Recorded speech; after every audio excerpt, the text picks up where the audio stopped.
Hi, thanks for joining me. Today we're going to do a coloring sheet out of one of Kappa's coloring books, and this is the designer series labeled or entitled Winter Season Designs to Color. We're going to color page 11, and in any coloring book that you do, I would suggest you number pages if it's not too difficult. Some are a little thicker than others. But to follow along with the ones that we present, please number your pages. It'll make it much easier for you to identify the project that we're coloring.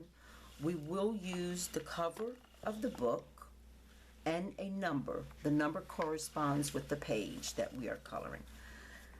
So we're going to do this one, and when you're doing a coloring sheet, allow your creativity to just kick in, relax, pay attention to the marks that you're making, also the sound that the coloring pencil makes when you are moving it or applying color to the page, also the way that it feels when you're applying the color to the page. All of those things help you disconnect from a stressful situation and get more into the break or the moments or the times that you're spending coloring the sheet.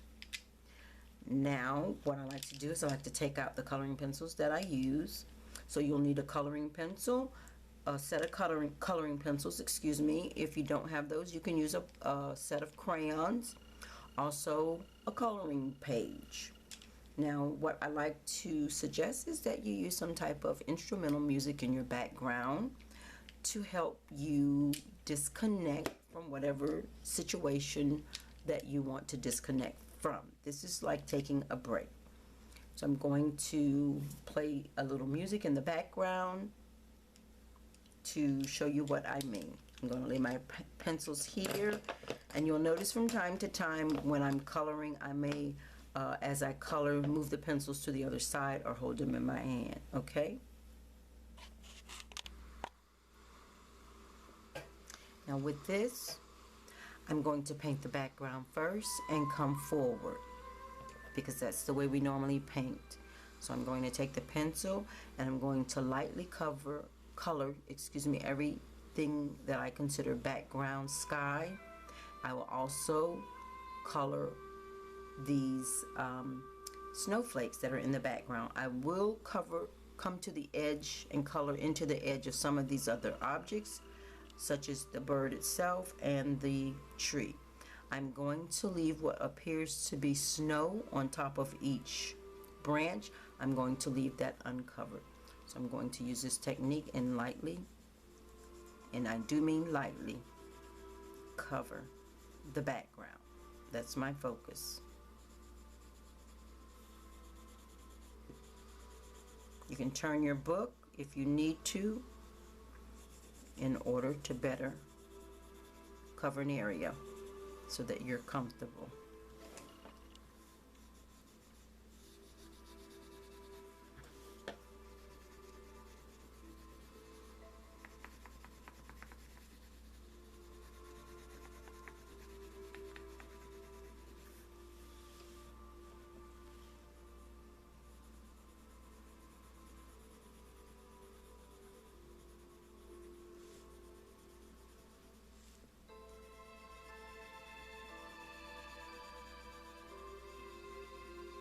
Now, I'm not sure of the artist for the music, but this is music that we receive for, I'll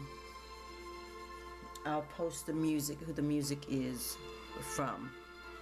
Some of the companies that produce coloring books for adults include a link or website that you can download this music. So this is not my music, this is music from there, and I will put the credits in the video and in the write-up so you can see that. And I would suggest that you purchase their books, and that way you would have access to the music that they supply.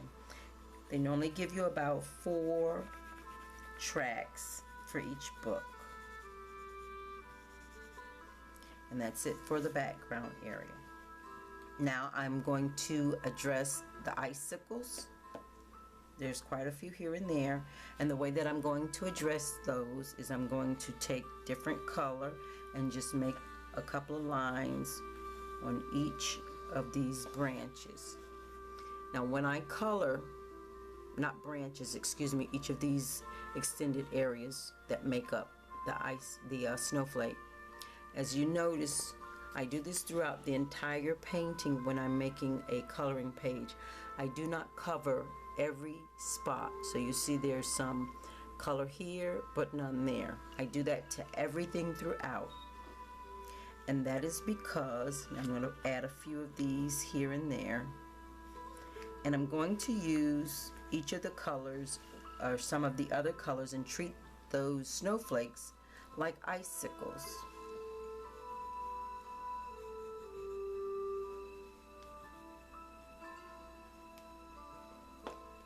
Not applying too much color at one time and making it really light.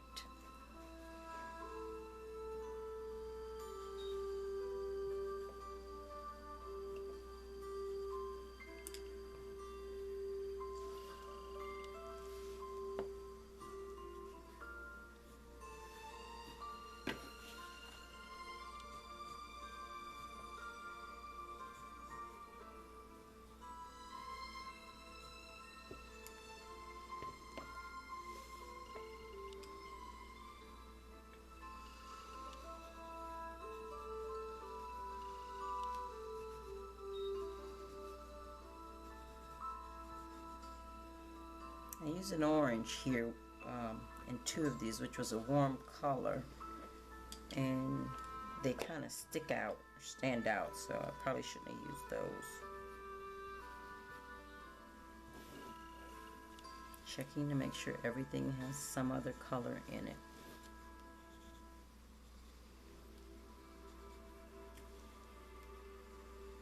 That's it for those icicles. I'm going to also address, excuse me, that's it for the snowflakes. Excuse me, I'm going to address the icicles. I'm going to use the light blue that I used for the background color, and I'm only going to go down one side of the icicle.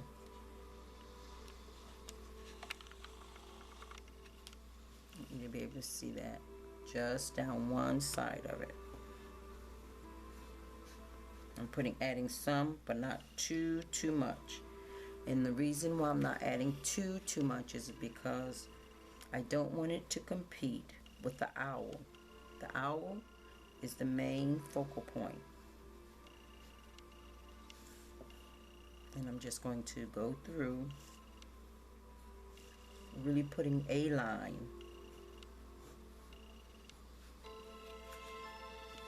So you can see that, how it shows up. You want to make everything appear to be 3D. And the easiest way possible is to not color in the entire thing.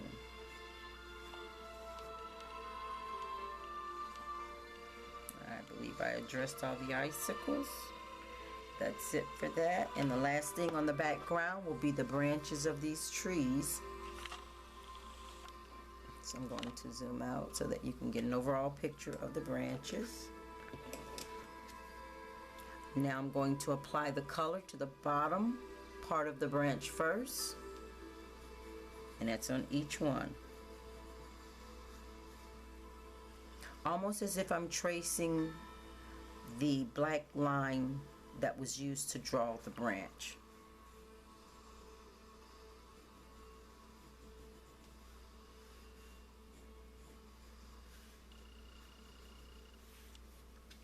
Going to address each one that way. I'm not coloring the branch, I'm just doing that to that. Dark line on the bottom. I'm going to do that to all of the branches. And I must admit, sometimes when I'm doing this, I miss some things.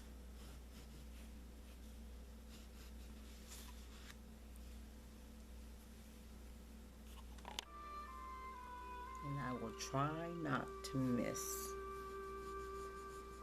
anything this time.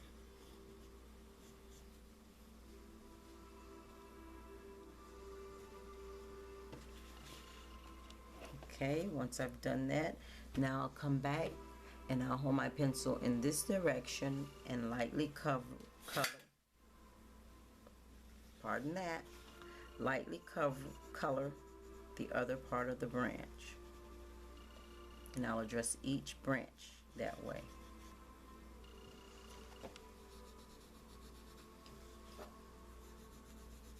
Now I'm applying a little bit more pressure than I did for the background of the sky. And the reason being is because the branches are closer to me than the sky is. So when you look at them, you can see it a little more plainly than you can the sky.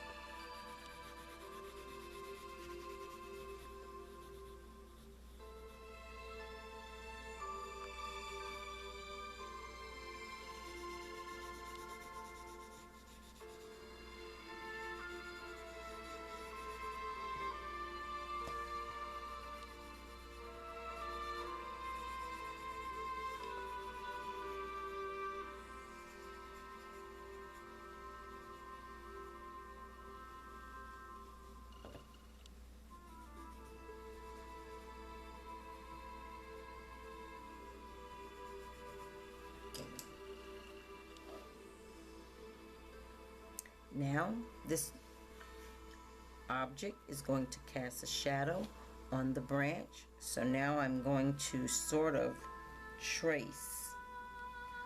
I'm making marks underneath the feet of the owl itself. Not on the feet, but underneath, right underneath that line that was drawn there for his foot, his or her foot. Calling it a his now, but by the time I get through coloring it,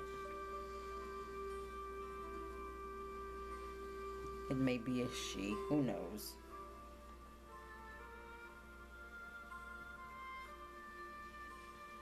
I'm only putting it on the right side, not the left side here, just this right side of the foot. And this looks like the owl's leg leading to the foot. So now what I'm going to do, that's my entire background that has been addressed. Now I'm going to address the owl itself. I'm going to make the feet and the legs look yellow, and to help that color, I'm going to use the brown now inside the foot of the owl, coloring it like we did the bottom of the branches. So that's the only area I'm addressing on the foot now, the right side and the bottoms. I'm going to also address the beak area.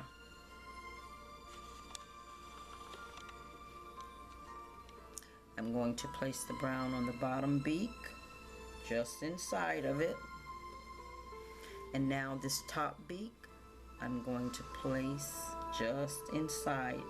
I'm tracing inside the beak line there. Now I'm going to come back with the yellow and color the beak. And I'm using circular motions on this. And I'm coloring right over where I had that brown at to make it blend right with this yellow. Perfect. Now we'll use circular motion and do the feet.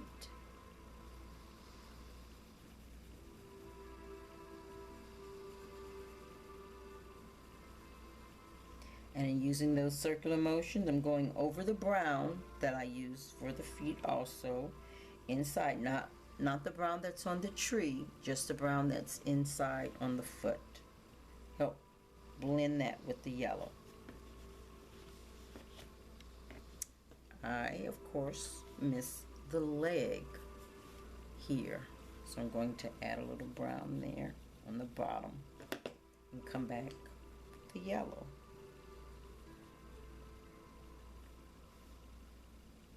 So it follows through. Perfect.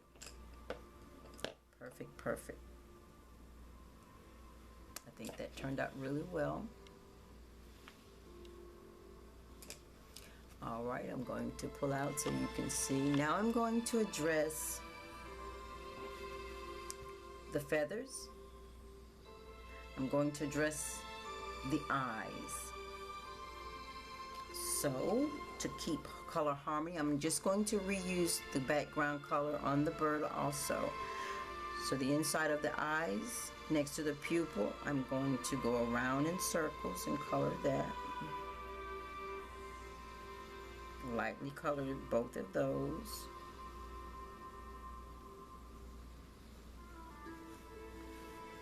And now, I want you to see that really well. So you see some is missing. You have some areas that don't have any color in it. I'm not going to address this. This is where the light hits the eye. I'm not going to address that at all. I'm going to come back here and add a little darker color just on the outside here. I want to make the eyes pop off the page. I don't want them to look flat. And if I'm going to keep the look that will fool the eye, I will continue to put the darker colors on the right side and underneath. On the right side and underneath. That's the same thing I did to the beak, and that's the same thing I did to the feet. So we keep the shadow going in the same direction. The light is hitting the eyes of the owl coming from the left because it's on the left side. So I'm going to keep with that. If the light is coming from the left, the darker shadow side would be on the right. So that's why I put that color on that side. Now I'm going to go ahead and put yellow around the eyes, but I'm going to lightly color it. And again, I'm using circular motion, not going over the blue though. Make sure you don't hit the blue with it. If you do, it will make it look green because the yellow and blue make green. And to maintain control, I'm using it or holding it like a pencil instead of holding it with the pencil almost horizontal to the surface. There.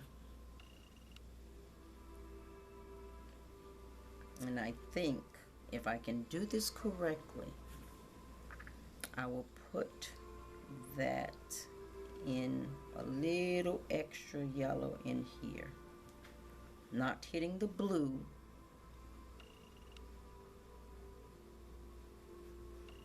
because it will make it turn green. Just enough so the eye will pick up, your eye or the viewer's eye will pick up the difference. You can see that there. It's a little darker there than it is here. I don't know if I want to put it on the outside here yet or not. I'll decide that later. Okay, so now we're going to address these the wing feathers here. This is, it can be a snow owl or it can be a brown owl, but because it's so much snow outside, I'm going to consider it a snow owl, and it would be white.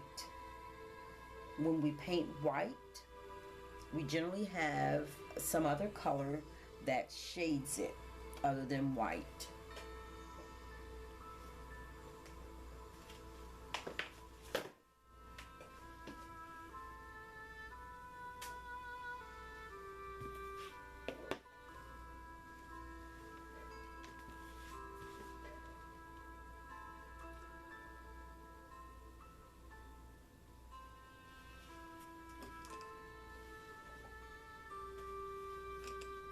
Alright, so what I'm going to do is I'm going to use it to cast color on these feathers. Now on these feathers, the ones on this side, the outside, I'm going to go around the left side of the feather and down like that.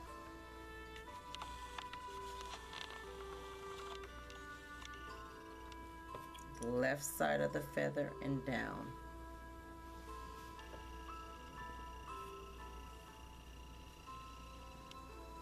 And I'm not being so exact and meticulous. If you see this good, you'll see that there's a little gap between the color blue and the line that was drawn for the feathers. I'm not worrying about that. I'm just going ahead and making the marks.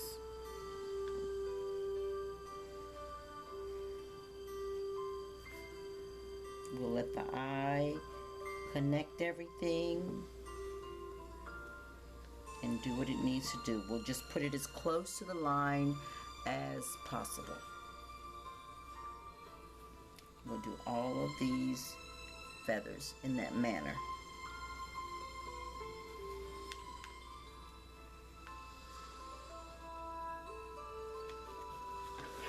And now he has some feathers down here. These are his tail feathers.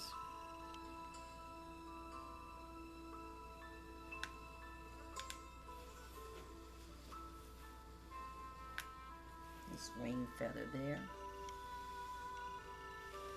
Now that's all of those feathers there. I'm doing all the outside feathers.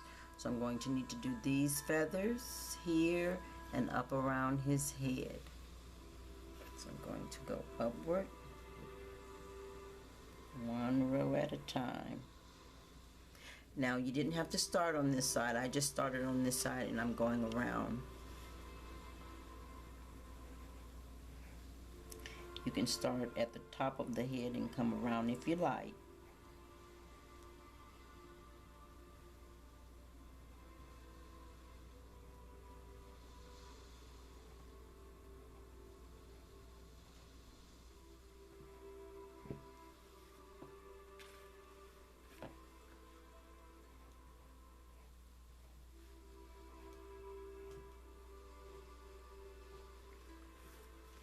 That direction gets a little tricky when you're doing it that way, so I'm just going to turn it so that I keep everything the same when it goes around the feathers. Believe you me, when people are looking at it, they will notice it.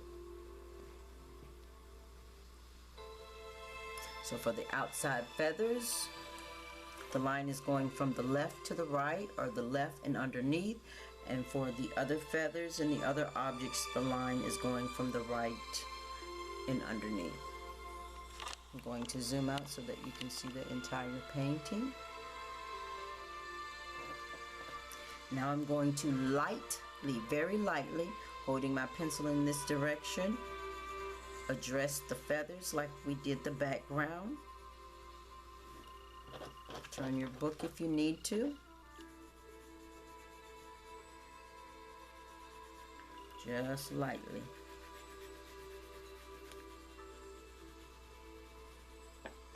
That's great. Now for these in here, we're going to use all of the colors except brown to color these breast feathers. Every other color. Now when you use the greens, make sure you're really lightly using them. This set came with more than one blue and more than one green, and I'm going to add them all on there. I'm not going to address this white around the eyes. I want it to make the eyes of the owl pop. So now just randomly place these colors everywhere.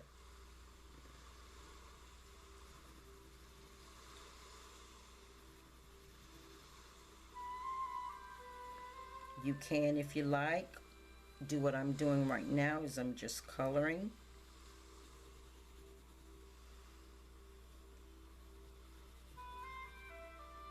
And then go back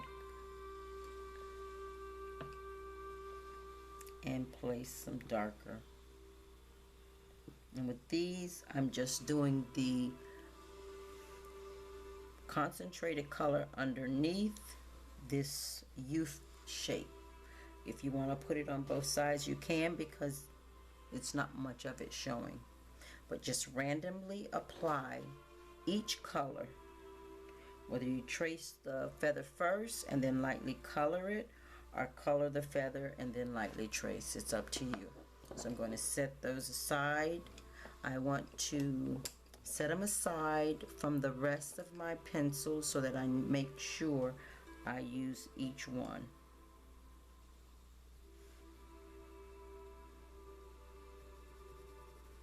Just lightly color.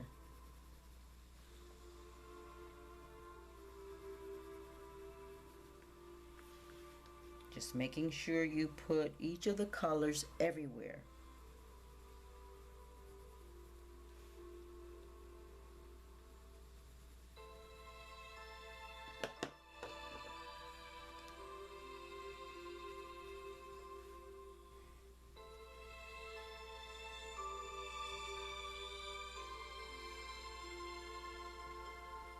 I want to place the yellow right next to his feet.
Okay, and I'm going to need to use some of the colors I've already used to make sure everything gets colored.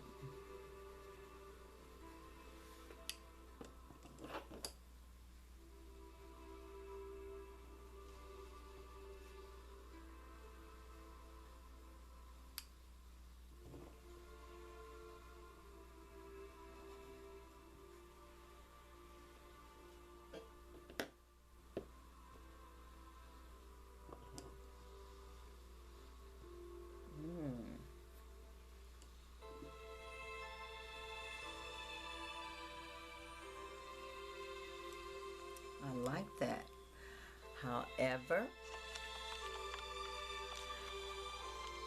it is almost the same intensity as the wings. See, I have all different colors in here. All breast feathers are different, but it's almost the same intensity as the wings are. So what I'm going to do now is just go back in here and add some more color underneath each of these and see if that makes it pop enough. And if it doesn't pop enough, I'll just color the inside of each. It's okay to go back over your work and add more color.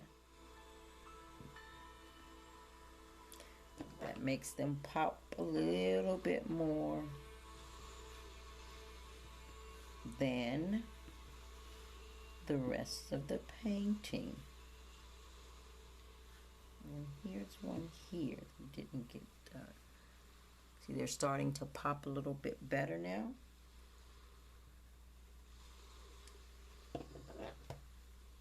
And it's quite all right to do. This is that darker blue.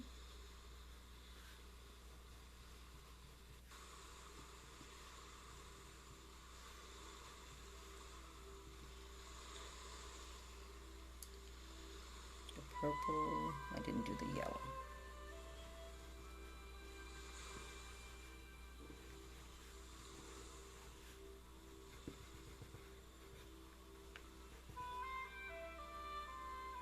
Really makes it pop.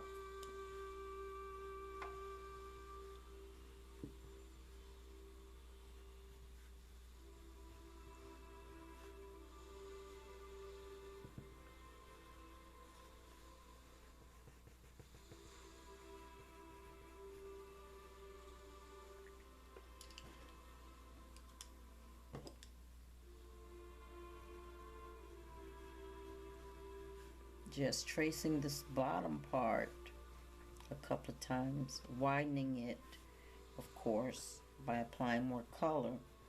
It's causing these feathers to pop.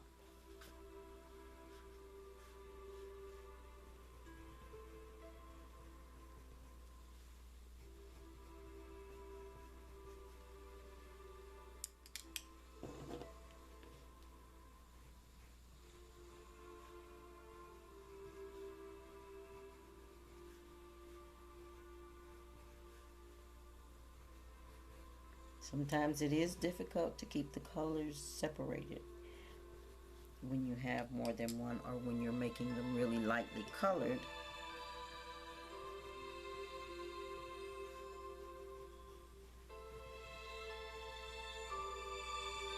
I've seen some color pencil boxes have 12, some have 6, some have 24, almost like a box of crayons. But I like to take all of mine out. Makes it much easier.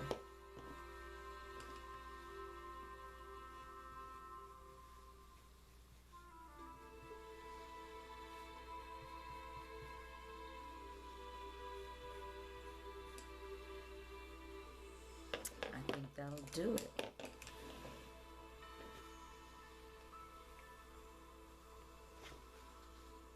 And I did not address the snow that's sitting on top of each of the branches. Let's see if we can zoom in. See the feathers? And if you look at it, you can tell they're not perfectly done. There's some spaces missing. Those are the eyes. You don't want it to look like one flat coloring area. Those are the feathers. It's amazing. See the layers of the color that I applied? Looks like a real shadow on that branch.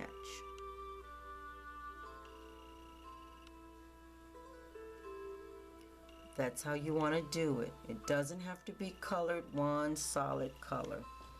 And now I'm thinking I love that. That's the focal point of my painting here. But I think I want to add a little bit more on the eyes. And I'm going to go ahead and put just a little here. The one thing as an artist, you must remember when to stop. You must find a stopping point.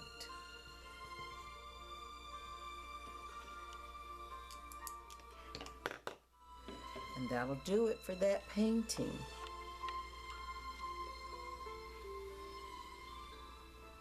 Remember, when you're painting, take your time, enjoy the moment, and relax. Until next time, thank you for joining me.